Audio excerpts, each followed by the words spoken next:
আসসালামু আলাইকুম প্রিয় শিক্ষার্থী বন্ধুরা, আশা করি সবাই ভালো আছো। আমি আছি অন্তরক সমীকরণ অধ্যায়ে, খুব গুরুত্বপূর্ণ একটা অধ্যায়। এই অধ্যায়ের একটি গুরুত্বপূর্ণ ম্যাথ নিয়ে তোমাদের সামনে হাজির হয়েছি। চাহিদা ফাংশন কিউ ডি সমান 15 মাইনাস 2p এবং যোগান ফাংশন কিউ এর সমান -5 প্লাস 3p এবং ডিপি বাই ডিটি সমান 2 into Q D minus Q S, যেখানে পি জিরো সমান হচ্ছে 7। দামের গতিপথ নির্দেশক সমীকরণ থাকতে পারে, দামের সময়পথ, দামের গতিপথ নির্দেশক সমীকরণ, দামের সমীকরণ। আর বের করতে বলছে বাজার পরিসরকারী ভারসাম্য মূল্য কত। আমরা এই গুরুত্বপূর্ণ অঙ্কটি একদম প্রথম থেকে শেষ পর্যন্ত মনোযোগ সহকারে দেখব। এই অঙ্কটা ভালোভাবে করার পূর্ব শর্ত হচ্ছে তোমাকে সমাকলন জানতে হবে। দ্বিতীয় শর্ত হচ্ছে তোমাকে অন্তরক সমীকরণের সাধারণ সমাধান এবং নির্দিষ্ট সমাধান জানতে হবে। আমি অনুরোধ করব তোমরা সমাকলনটা ভালো করে শিখো, এরপরে এই অধ্যায়ের সাধারণ সমাধান নির্দিষ্ট সমাধান শিখো, এরপর এখানে আসো, তাহলে সহজ হবে, তাহলে একটু জটিল লাগতে পারে। ওকে, তো এখানে বলছে যে দামের গতিপথ নির্দেশক সমীকরণ নির্ণয় করো। আমরা মূলত যে ডিপি বাই ডিটি এই অংশটা তারা বুঝতেছি আমরা যে এটা হচ্ছে এই অঙ্কে কিন্তু লেখা নেই অন্তরক সমীকরণ। এই প্রশ্নে কি লেখা আছে যে অন্তরক সমীকরণ? এটা আমি উপরে লিখে দিছি অন্তরক সমীকরণ, কিন্তু তোমার কিন্তু উপর প্রশ্নের পরীক্ষার হলে তো প্রশ্নটা লেখা থাকবে না। পরীক্ষার প্রশ্নে শুধু থাকবে এইটুকু দিয়ে বলবে যে দামের গতিপথ নির্দেশক সমীকরণ নির্ণয় করো, বাজার পরিসরের ভারসাম্য মূল্য নির্ণয় করো। এটা দেখে বুঝতে হবে তোমার কি ধরনের সমীকরণ বলছে। আমরা জানি যে এগুলোকে বলা হয় অন্তরক। এগুলো কি অন্তরক? যে সমীকরণে এক বা একাধিক অন্তরক থাকে তাকে বলা হয় অন্তরক সমীকরণ। এক বা একাধিক অন্তরক বা অন্তরক সহগ থাকে, যে সমীকরণে এক বা একাধিক অন্তরক বা অন্তরক সহগ থাকে এটাকে বলা হয় অন্তরক সহগ।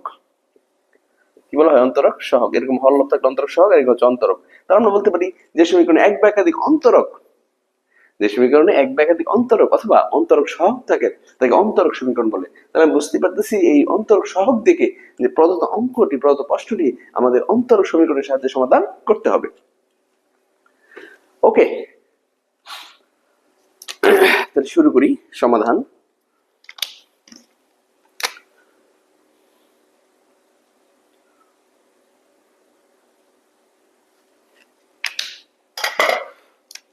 তোমাদের যে কাজটা শুরুতে করতে হবে সেটা হচ্ছে দেওয়া আছে লিখে নিবা। দেওয়া আছে চাহিদা ফাংশন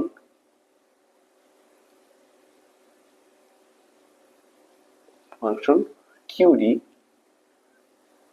সমান 15 minus 2p।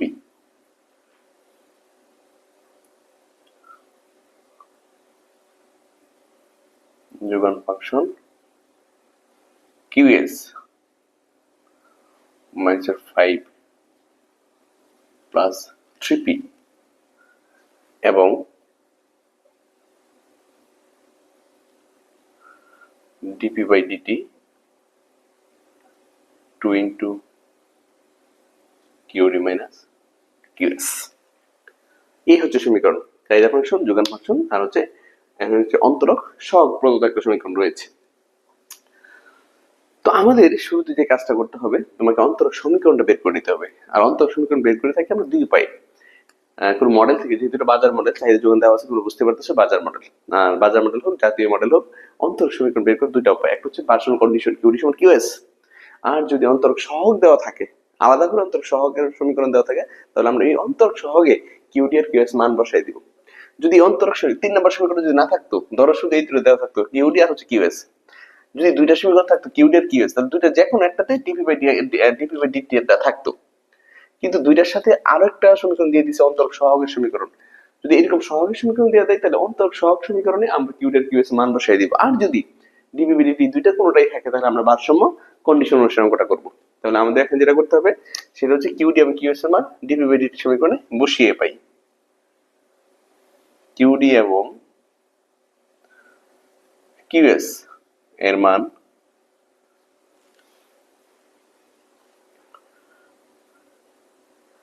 DP by DT সমীকরণে বসিয়ে পাই। ঠিক আছে, বসাবো। তাহলে ডিপি বাই ডিটি সমান 2 ইন্টু কিউডি, কিউ হচ্ছে 15 মাইনাস 2p কিউএস। কিউএস আর মাইনাস আছে, যেহেতু এই চিহ্ন পরিবর্তন হবে, এই 5টা হবে প্লাসে আর 3p হবে মাইনাসের, বা dp/dt সমান 2, এখানে 15 আর 20, 5 হচ্ছে 20 আর 2 আর 3 হচ্ছে 5, 5p। তাহলে dp/dt 40 মাইনাস 5 গুণে 10।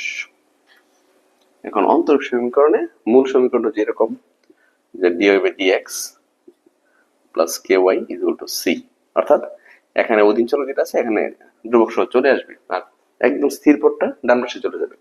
তাহলে আমাদের একদম স্থির পদ 40 ডান পাশে থাকবে, আর dp/dt এখানে dp, এই p যেখানে আছে এটা বামে চলে আসবে। তাহলে এই p এখানে দেখো p আছে, মাইনাস আছে, প্লাস হয়ে ডানে চলে বামে চলে আসবে, আর এই হচ্ছে 40। ঠিক আছে, dy/dx dp/dt এখানে ky, তাহলে এখানে কি 10y, কি মানে স্থির পদ ky, আর স্থির পদ হচ্ছে c, এখানে হচ্ছে 40।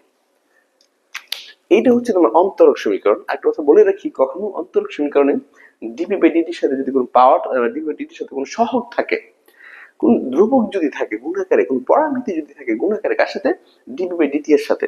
আমি আবার বলি, এই dp/dt এর সাথে কোনো সহগ, ধ্রুবক, পরামিতি যদি গুণাকারে থাকে তাহলে ওইটাকে বাদ করে দিতে হবে, অর্থাৎ কমন নিয়ে ডান পাশের সংখ্যার সাথে ভাগ করে দিতে হবে। অর্থাৎ dp/dt এর সাথে কোনো কিছু রাখা যাবে না, dp/dt এর সাথে কোনো কিছু রাখা যাবে না, মনে থেকে যাবে। এইটা দিয়ে দিব আমরা 1 নং। ওকে, এখন কি বলছে দেখো, আমরা যেটা করব সেটা হচ্ছে দামের গতিপথ নির্দেশক সমীকরণ। আমরা একটু বলে রাখি তোমাদের, সেটা হচ্ছে অন্তরক সমীকরণের প্রথম সাধারণ সমাধান নির্ণয় করতে হয়, এরপর বিশেষ সমাধান নির্ণয় করতে হয়, আর আমরা সাধারণ আর বিশেষ সমাধান নির্ণয় করার মাধ্যমে দামের গতিপথ নির্দেশক সমীকরণ পেয়ে যাব। অর্থাৎ দামের গতিপথ নির্দেশক সমীকরণ যদি বলে, বা জাতীয়ের সময় নির্দেশক সমীকরণ যদি বের করতে বলে, তাহলে সাধারণ সমাধান করব, বিশেষ সমাধান করব। এই দুটো করার পরে বিশেষ সমাধান যে অ্যান্সারটা পাবো সেটা হচ্ছে দামের গতিপথ নির্দেশক সমীকরণ। তাহলে আমরা একটু লিখে নিই যে দামের গতিপথ নির্দেশক সমীকরণ নির্ণয়। নাম্বার 1, দামের গতিপথ নির্দেশক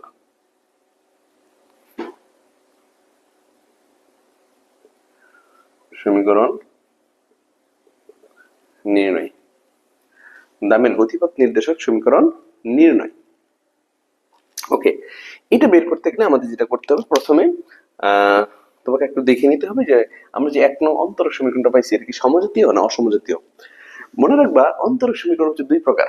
এটা কিন্তু অন্তরক সমীকরণ পাইছি আমরা, ঠিক আছে, এটা হচ্ছে অন্তরক সমীকরণ। ইয়া কিন্তু একটা অসমজাতীয় অন্তরক সমীকরণ। অন্তরক সমীকরণ 2 প্রকার। যখন অন্তরক সমীকরণে কোনো স্থির পদ থাকে এটাকে বলা হবে অসমজাতীয় অন্তরক সমীকরণ। আমরা যে অন্তরক সমীকরণটা পাইছি এখানে কিন্তু স্থির পদ আছে কত, 40। সো এটা হচ্ছে অসমজাতীয় অন্তরক সমীকরণ। আর যদি কোন স্থির পদ না থাকে তখন এটাকে আমরা সমজাতীয় অন্তরক সমীকরণ বলি। তাহলে বুঝতে পারতেছি আমরা একটা সমীকরণ যেটা পাইছি সেটা হচ্ছে অসমজাতীয় অন্তরক সমীকরণ। আর অসমজাতীয় অন্তরক সমীকরণের সমাধানের নিয়ম দুইটা, যেমন ধরো সেটা হচ্ছে y যদি অধীন চলক হয় yp, স্বাধীন চলক যদি t থাকে সরি yt, আর সমাধান নিয়ম হচ্ছে pc আর হচ্ছে pp। pc হচ্ছে কমপ্লিমেন্টারি ফাংশন, সম্পূরক ফাংশন, আর yp হচ্ছে তোমার বিশেষ সমাকলন। অর্থাৎ এই অন্তরক সমীকরণে তুমি বিশেষ সমাকলন বের করবা আর হচ্ছে সম্পর্ক ফাংশন বের করবা। বিশেষ সমাকলন আর সম্পর্ক ফাংশন বের করবো। এই সমীকরণ, একটা সমীকরণের সম্পর্ক ফাংশন আর কি করবো, আমি বিশেষ সমাকলন বের করব। ওকে, তাহলে আমি শুরু করি। প্রথমে লিখে নেব সম্পর্ক ফাংশন নির্ণয়।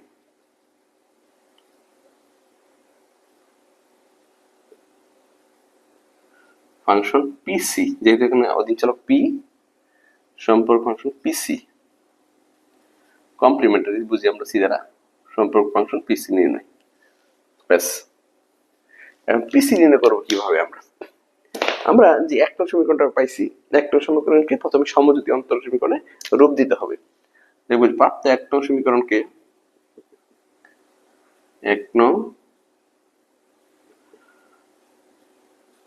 সমজাতীয়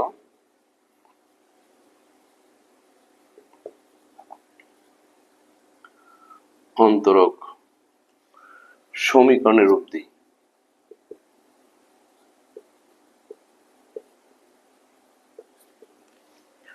প্রাপ্ত এক নং সমীকরণকে সমজাতীয় অন্তরক সমীকরণে রূপ দিই। এই যে এক নং সমীকরণ আছে তাকে আমরা সমজাতীয় অন্তরক সমীকরণে রূপ দিব। প্রাপ্ত এক নং সমীকরণকে সমজাতীয় অন্তরক সমীকরণে রূপ দেই। ওকে, তাহলে সমজাতীয় অন্তরক সমীকরণে আমি রূপ দিয়ে দিব DP by DT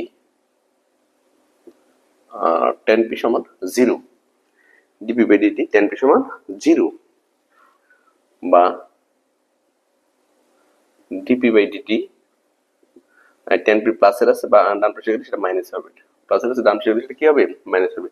DP by DT 10p প্লাসের আছে ডান পাশে গেলে সেটা কি হবে, মাইনাস এফ হবে। তোমাদের প্রথম কাজ হচ্ছে এই ডিপি বাই ডিটি শুধু বাম পাশে রাখা। প্রথম কাজে কি বললাম, এই যে ডিপি বাই ডিটি আছে এটাকে বাম পাশে রাখা, ডিপি বাই ডিটিটাকে বাম পাশে রাখা, বাকি যা আছে সব ডানে নিয়ে যাও। ডিপি বাই ডিটিটাকে বাম পাশে রাখা, বাকি সব যা আছে সব ডানে নিয়ে যাও, এটা হচ্ছে প্রথম কাজ আমার। তাহলে ডিপি বাই ডিটি এরপরে যে কাজটা সেটা হচ্ছে তোমাকে প্রথমে কিন্তু কি করলাম, এই অসমজাতীয়টাকে আমি সমজাতীয় বানিয়ে দিলাম, ঠিক আছে। এরপরে আমি একটু সমাধান করবো, কিভাবে করবো। প্রথমে ডিপি বাই ডিটি অন্তরক সহগ যেটা আছে বাম পাশে রেখে বাকি সব ডানে নিয়ে যাব, নিয়ে গেলাম। এরপরে ডিপির উপর আছে আমি বাম পাশে রাখবো, যেটা উপরে থাকে সেটা বাম পাশে থাকবে, লব যেটা থাকে সেটা বাম পাশে থাকবে, আর এই ডিএর সাথে যে চলক থাকবে চলকটা ডান পাশ থেকে চলে আসবে। ডিপি ডিপি উপরে এখানে থাকে যেগুলো উপরে থাকে এক কথা, পি আছে এই পাশ থেকে পি চলে আসবে, পিটা আছে গুণাকারে, মাইনাসের 10 এর সাথে গুণাকার আছে পি, এই পাশে আসলে ভাগাকারে আসবে। আর এখন -10 আর ডিটিটা নিচে আছে ওই পাশে গেলে উপরে যাবে, ঠিক আছে। ডিটি কোথায় আছে, নিচে আছে, ওই পাশে গেলে কোথায় যাবে, উপরে যাবে। বাম পাশে নিচে আছে, ওই পাশে গেলে হর হিসাবে আছে, ডান পাশে গেলে লব হিসাবে যাবে। এবার তুমি সমাকলন চিহ্ন দিয়ে দাও, ব্যাস। এখন সাইড নোট লিখতে পারো উভয় পক্ষকে সমাকলন করি, সাইড নোট লিখতে পারো যে উভয় পক্ষকে সমাকলন করি, উভয় পক্ষকে সমাকলন করি।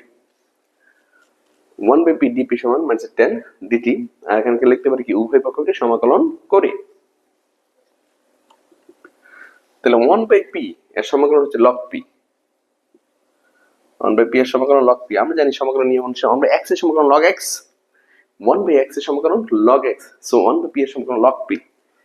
আর সমাকলন তোমরা জানো সমাকলন দুই ধরনের হয়, একটা হচ্ছে নির্দিষ্ট সমাকলন আর একটা হচ্ছে অনির্দিষ্ট সমাকলন। আর নির্দিষ্ট সমাকলনের সমাকলনের চিহ্নের দুই প্রান্তে দুটো মান থাকে, হ্যাঁ, এটাকে চলকের সীমা বলি আমরা। নির্দিষ্ট সমাকলনে চলকের সীমা দেওয়া থাকে, আর অনির্দিষ্ট সমাকলনে চলকের সীমা দেওয়া থাকে না। এটা হচ্ছে অনির্দিষ্ট সমাকলন, চলকের সীমা যেহেতু নাই। আর তোমরা অবশ্যই জেনে থাকবে যে অনির্দিষ্ট সমাকলনে একটা স্থির পদ যোগ করতে হয় সমাকলনের শেষে। আমি এখানে একটা স্থির পদ যোগ করবো, আমি c1 যোগ করলাম। স্থির পদ হিসেবে তোমরা এ সি কে এগুলো যোগ করতে পারো, যেহেতু দুই পাশে সমাকলন তাহলে আমি পাশে c1 ধরলে পাশে আমি c2 ধরবো। -10, আর এখানে যেমন ধরো 2, তোমাকে যদি বলো 2 এর সমাকলন করো, তুমি লিখবে 2x, 3 এর সমাকলন 3x, তুমি বলে এখানে সমাকলন করো, এখানে কি আছে 1 আছে, তোমার সমাকলন কি 1x, 1x ওর দেই না, শুধু x দেই প্লাস c। তাহলে এখানে 10, এখন t এর সাপেক্ষে সমাকলন t প্লাস c2, 10টা গুণাকার আছে, এখানে 2 থাকে, 2টা গুণাকার হবে। ঠিক একই ভাবে এখানে -10 গুণাকার আছে, -10টা গুণাকারে থাকবে।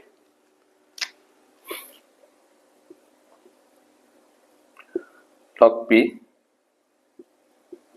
-10t, c2 থেকে আমি c1 বাদ দিয়ে দিব, log p 10t plus c2 minus c1, c2 একটা ধ্রুবক, c1 একটা ধ্রুবক, ধ্রুবক থেকে ধ্রুবক চলে গেলে যা থাকবে সেটা একটা ধ্রুবক। c2 একটা ধ্রুবক, c1 একটা ধ্রুবক, ধ্রুবক থেকে ধ্রুবক চলে গেলে যা পাবো সেটাও একটা ধ্রুবক। তাহলে আর ওই ধ্রুবক সমান আমি এ বসাতে পারি, কে বসাতে পারি, অর্থাৎ এই যে দেখো এখানে c2 মাইনাস c1 সমান তুমি c বসাতে পারো, ইচ্ছা করলে এ বসাতে পারো, ইচ্ছা করলে কে বসাতে পারো, ঠিক আছে। আর যদি এই সমীকরণের মধ্যে কোন একটা লগ থাকে, ন্যূনতম একটা লগ, এই যে দেখো লগ আছে, কোন একটা লগ যদি থাকে তাহলে অবশ্যই অবশ্যই তোমাকে ধ্রুবক থেকে ধ্রুবক বাদ দিয়ে এখানে লগ লিখতে হবে। সেটা লগ সি হতে পারে, লগ এ হতে পারে, লগ এ হতে পারে। ওকে, তাহলে অবশ্যই আমি এখানে লগ লিখে নিব, আমি লগ এ লিখে নিলাম।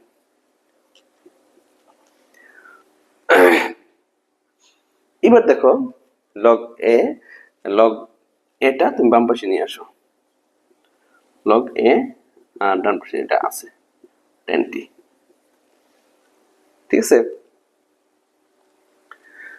এবার লগ এর নিয়মে আমরা জানি যদি বিয়োগ আকারে থাকে তাহলে ভাগ আকারে লেখা যায়, বিয়োগ আকারে থাকলে ভাগ আকারে লেখা যায়, বিয়োগ আকারে থাকলে ভাগ আকারে লেখা যায়। তো লগ পি মানে লগ এ আছে এখানে বিয়োগ আকারে, কি আকারে লিখবো আমরা, ভাগ আকারে, মানে 10t।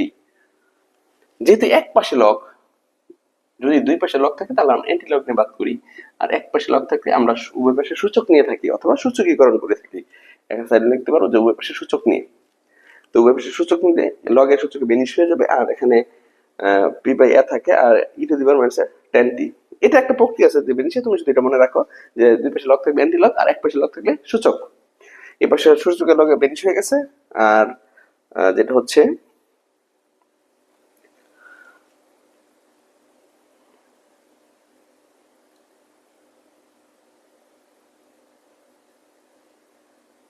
এই যে দেখো, আর এই পাশে তো লগ নেই কারণে সূচকের রূপ ধারণ করবে।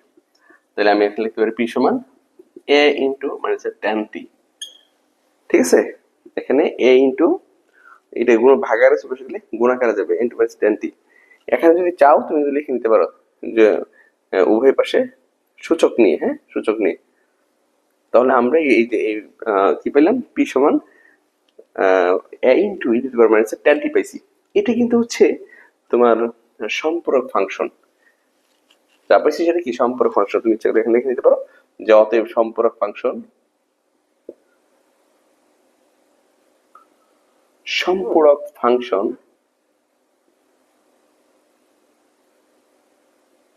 সম্পূরক ফাংশন পিসি সি লাগাই দিব, হ্যাঁ পিসি সমান A into e to the power minus ten টি।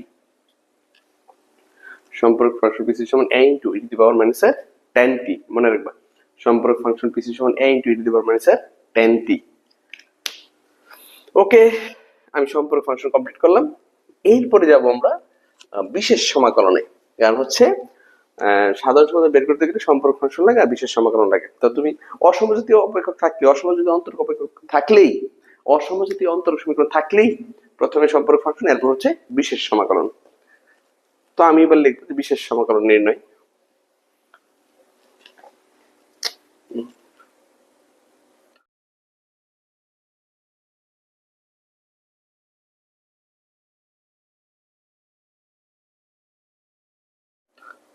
বিশেষ সমাধান না কিন্তু বিশেষ সমাকলন।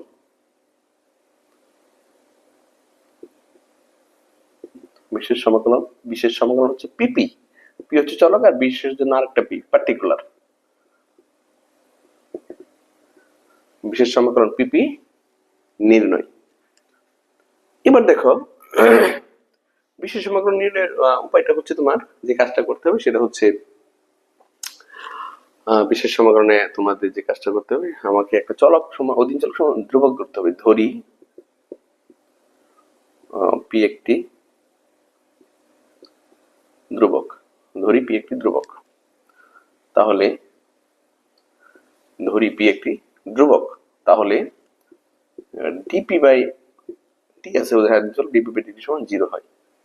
আমি একটু বুঝাই বলি, যেমন ধরো ওয়াই সমান যদি একটা ধ্রুবক ধরো কে ধরলাম, আর তোমাকে যদি ডিফারেন্সিয়েশন করো ডিওয়াই বাই ডিএক্স, তাহলে ডি বাই ডিএক্স এখানে কে ধরবা, কে তো কোনো কি 0। ঠিক একই ভাবে পি যেহেতু ধ্রুবক, তো পি এর মধ্যে যদি আমি একটা টেন ধরি, হ্যাঁ তো ডিপি ডি বাই ডিটি সমান টেন 0 হয়ে যাবে, তাই না 0 হয়ে যাবে। তো পি তো অধীন চলক, অধীন চলক মানে 0 ধ্রুবক ধরলে অবশ্যই 0 হয়ে যাবে। তো পি একটা ধ্রুবক, তাহলে ডিপি বাই ডিটি সমান কি 0 হয়। এখন এই যে ডিপি বাই ডিটি এর মান এক টঙ্গে বসাই দিবা। তো লিখবো যে এখন ডিপি বাই ডিটি এর মান এক নং সমীকরণে বসিয়ে পাই। ডিপি বাই ডিটি এর মান এক নং সমীকরণে বসিয়ে পাই। এই যে এক নং সমীকরণ, এই সমীকরণের মধ্যে ডিপি বাই ডিটি এর মান বসাবা। তো যদি ডিপি বাই ডিটি এর মান বসাই তাহলে 0 না 0 10 পি প্লাসের 40 বা 10 পি মাইনাস 40 সমান 0 বা 10 পি সমান 40, অতএব পি সমান 4। পি সমান কি পাইছি আমরা 4 পাইছি। এই যে পি এর মান যেটা পাইছি, পি কে ধ্রুবক ধরে যেটা পি এর মান পাওয়া যায় সেটি হচ্ছে বিশেষ সমাকলন। লিখে দিব যে অতএব নির্ণয় বিশেষ সমাকলন, বিশেষ সমাকলন, বিশেষ সমাকলন পিপি 4। নির্ণয় বিশেষ সমাকলন পিপি সমান 4, নির্ণয় বিশেষ সমাকলন পিপি সমান 4, এটা কিন্তু মনে রাখবা। নির্ণয় বিশেষ সমাকলন পিপি সমান 4। ওকে, তাহলে তুমি দেখো আমি সম্পর্ক ফাংশন পাইলাম, আবার বিশেষ সমাকলন পেয়ে গেলাম, সম্পর্ক ফাংশন পাইলাম, আবার কি বিশেষ সমাকলন পেয়ে গেলাম। আর সম্পর্ক ফাংশন আর বিশেষ সমাকলন পাইলে আমরা সাধারণ সমাধান যেটা সেটা নির্ণয় করতে পারি। তো আমরা একটু লিখে নেব এখানে যে পাইলাম যে অতএব নির্ণয় সাধারণ সমাধান বের করতে হয়, সাধারণ সমাধান বের করে বিশেষ সমাধান করতে হয়, আর বিশেষ সমাধান পাইলে ওইটি হচ্ছে দামের সময়পদ। নির্ণয় সাধারণ সমাধান চলক হচ্ছে এখানে পি, তাহলে পিটি চলক কি পি, আর স্বাধীন চলক টি, পি এর সাথে এখানে হচ্ছে টি। আর এখানে সাধারণ সমাধান হচ্ছে যেহেতু অসমজাতীয় অন্তরক সমীকরণ, সাধারণ সমীকরণটা হচ্ছে সম্পর্ক ফাংশন আর হচ্ছে বিশেষ সমীকরণের যোগফল, সম্পর্ক ফাংশন আর বিশেষ সমীকরণের যোগফল। তাহলে সম্পর্ক function A E to the power minus 10t আর পিপি হচ্ছে কত 4, পিপি হচ্ছে 4। এই হচ্ছে তোমার সাধারণ সমাধান। এখন দামের গতিপথ নির্দিষ্ট সমীকরণ বের করতে গেলে একদম বিশেষ সমাধান পর্যন্ত করতে হয় বা নির্দিষ্ট সমাধান পর্যন্ত। তাই আমি একটু লিখে নিব যে নির্দিষ্ট সমাধান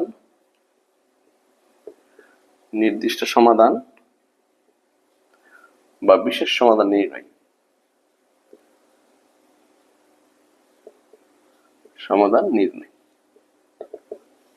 নির্দিষ্ট সমাধান বা বিশেষ সমাধান নির্ণয়। অবশ্যই তোমাদের এই অন্তরক সমীকরণের সাধারণ সমাধান এবং নির্দিষ্ট সমাধান জানা থাকতে হবে, তা না হলে কিন্তু এখানে তোমাদের কাছে জটিল মনে হবে। এবং ওইগুলো জানা থাকবে খুব সহজ। নির্দিষ্ট সমাধান বা বিশেষ সমাধান নির্ণয়। বিশেষ সমাধান মূলত যে আমাদের যে কন্ডিশনটা দেওয়া থাকে এই কন্ডিশন থেকে আমরা বের করে থাকি। এখানে দেওয়া আছে, কি দেওয়া আছে লিখে নেই, যে দেওয়া আছে p0 সমান 7, অর্থাৎ এই যে জিরোটা, এই জিরো, এই জিরো তো মূলত এই যে টি, এই টি হচ্ছে জিরো। তার মানে p0 সমান 7, অর্থাৎ এই যে টি, অর্থাৎ টি সমান 0 হলে পিটি সমান 7 হয়। ঠিক আছে, পিটি সমান 7 হয়। p0 সমান 7, এই যে p0 সমান 7 দেওয়া আছে, p0 সমান 7 অর্থাৎ t সমান 0 হলে, এই যে t সমান 0 হলে, t সমান 0 হলে পিটি সমান কত হয় 7 হয়। t সমান 0 হলে পিটি সমান 7 হবে। p0 সমান 7, এই জিরোটা কার জায়গায়, t এর জায়গায়, তাহলে t সমান 0 হলে পিটি সমান কি হবে 7 হয়। অতএব এই যে পিটি, এই পিটি আমরা কি লিখতে পারি 7, এই যে পিটি মান 7, 7 লিখতে পারি সেটা কখন, t সমান 0 হলে। পিটি মান 7 লিখতে পারি সেটা কখন, t সমান 0 হলে। তাহলে এখন আমি এই অপেক্ষকে আমি পিটির মান 7 বসাই দিব। পিটি আমি 7 বসাই দিচ্ছি কখন, এখন টি আমার 0 দিতে হবে, প্লাস 4, বা এর উপরে 0 আসলে তার মান 1 হয়, তাহলে থাকে শুধু a প্লাস এর 4 সমান 3। আমি কি করলাম, পক্ষান্তর করে ফেললাম একদম একসাথে। তাহলে a সমান 7 মাইনাস 4, এই প্লাস এর 4 ওটার পাশে মাইনাস হয়, অতএব এর মান হচ্ছে 3। এর মান কত পেয়েছি, 3 পেয়ে গেছি আমরা, এর মান 3 পেয়ে গেছি। ওকে, তাহলে এই যে এর মান পেয়েছি, আমার উদ্দেশ্য ছিল এখানে এর মান বের করা। মূলত নির্দিষ্ট সমাধান আর বিশেষ সমাধান মানেই হচ্ছে এখানে যে স্থির পদটা থাকবে, সহগটা থাকবে, এই সহগের মান বের করা। তো আমি সহগের মান কত 3 বের করে ফেলছি। এবারে যাও, এবার আমরা একদম লিখতে পারি নির্ণয় বিশেষ সমাধান। অতএব নির্ণয়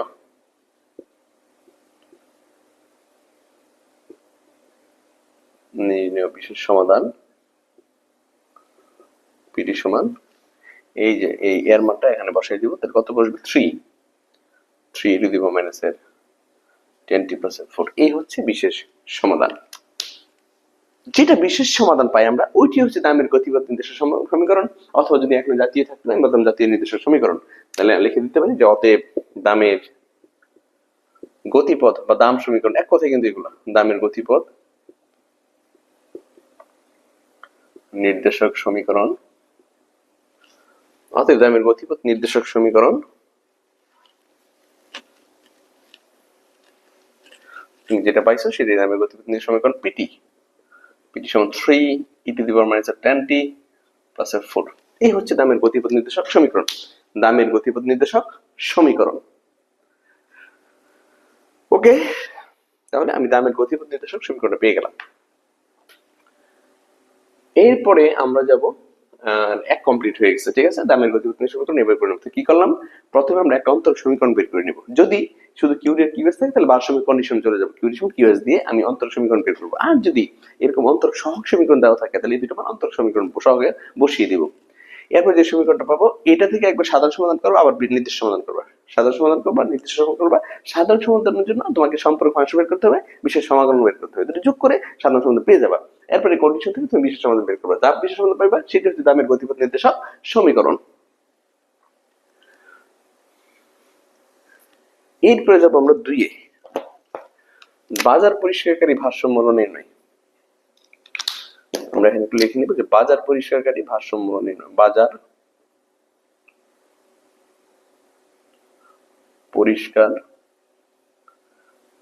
ভারসাম্য মূল্য নির্ণয়। বাজার পরিষ্কারকারী ভারসাম্য মূল্য নির্ণয়। বাজার পরিষ্কারকারী ভারসাম্য মূল্য নির্ণয়। তো বাজারকারী পরিষ্কারকারী ভারসাম্য মূল্য নির্ণয় দুইটা বিষয় খেয়াল করতে হবে। বাজার পরিষ্কার বলতে কি বুঝি? বাজার পরিষ্কার বলতে বাজার যারটা হতে এরকম কিছু না। যত একক চাহিদা থাকবে ঠিক তত একক যোগান যদি থাকে, অর্থাৎ যত একক যোগান থাকবে বাজারে তত একক চাহিদা যদি থাকে তাহলে বাজার পরিষ্কার হয়ে যাবে, অর্থাৎ বাজারে কোনো দ্রব্য অবশিষ্ট থাকবে না। আমরা তো অনেক সময় বলি, যেমন ধরো আমার আম্মা পাঠাইলো যে বাবা তুমি কি মাছ নিয়ে আসো, মাছের বাজারে গেলাম, একটা মাছ বিক্রেতা পেলাম না, বিক্রি করে চলে গেছে। তো পাশে যে আম্মা জিজ্ঞেস করলো মাছ আনছো না? আমি বললাম যে মামা যাই দেখি পাশে মাছের বাজার পরিষ্কার, অর্থাৎ মাছ বাজারে নাই, যত একক উঠছিল ঠিক তত একক বিক্রি হয়ে গেছে। তাহলে যত একক উঠছিল যোগান তত একক বিক্রি হয়ে গেছে, চাহিদা কিউডি আর কিউ এর সমান হলেই বাজার পরিষ্কার হয়ে যায়। তাহলে বাজার পরিষ্কারের দাম, একটা দামই তো পরিষ্কার হয়েছে তাই না, একটা দামই তো বিক্রি হয়েছে। এই দাম বের করবো কিভাবে? কিউডি আর কিউ এর সমত অবস্থা থেকে আমি বাজার পরিষ্কার দাম পেয়ে যাবো। ওই ক্ষেত্রে আরেকটা জিনিস মাথায় রাখতে হয়, বাজার পরিষ্কারের ভারসাম্য নির্ণয়ের ক্ষেত্রে ডিপি বাই ডিটি যেটা এটা সমান 0 হয়, এটা মনে রাখতে হবে। বাজার পরিষ্কারের ভারসাম্যের ক্ষেত্রে ডিপি বাই ডিটি সমান 0 হয়। ওকে, বাজার পরিষ্কারের ভারসাম্য নির্ণয় আমরা লিখবো যে আমরা জানি বাজার পরিষ্কারের ভারসাম্য মূল্য নির্ণয়ের ক্ষেত্রে আমরা জানি বাজার ভারসাম্যের শর্ত অনুসারে বাজার ভারসাম্যের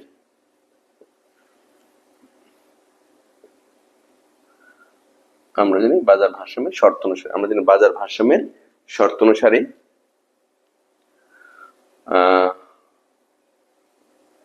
কিউডি সমান কিউএস। অতএব কিউডি হচ্ছে 15 মাইনাস 2p আর কিউএস মাইনাস 5 প্লাস 3p, ঠিক আছে, বা মাইনাসের 4p 2p মাইনাসের 3p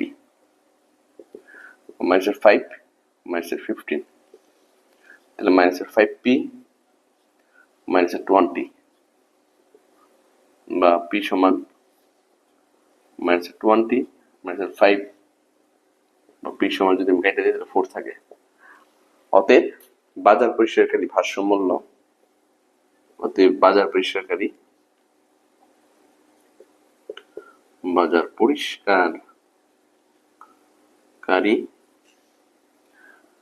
ভারসাম্য মূল্য, অতএব বাজার পরিষ্কারকারী ভারসাম্য মূল্য, ঠিক আছে, পি বার সমান 4। বাজার পরিষ্কারকারী ভারসাম্য মূল্য পি বার সমান 4।